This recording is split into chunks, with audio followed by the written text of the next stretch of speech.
Quand finira le scandale de la Casa Pia ?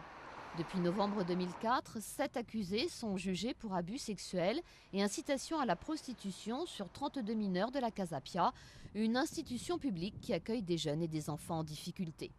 Fin 2008, le procureur a requis plus de 50 prisons fermes pour chacun. Le verdict a été reporté plusieurs fois depuis. Un procès trop long, ça fait 5-6 ans, et regardé avec méfiance par les Portugais. Les reports ont un fondement légal, mais quand ils se répètent, la justice souffre d'un déficit de crédibilité auprès des citoyens et des Portugais. Le scandale a éclaté en novembre 2002 quand un interne a affirmé à la presse avoir été violé par un employé.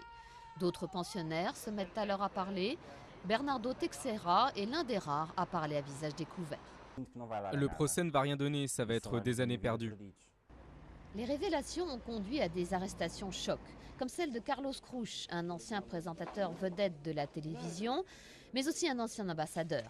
Mais un seul a reconnu les faits, un employé surnommé Bibi, ancien chauffeur de l'établissement.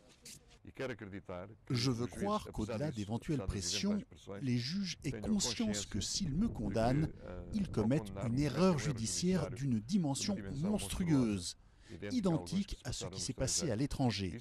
Mais je ne resterai pas là, je vais le dénoncer. Depuis la fin de leur détention provisoire, les accusés ont comparu libres. Les Portugais espèrent que le verdict attendu pour vendredi mettra fin au plus long procès de leur histoire judiciaire.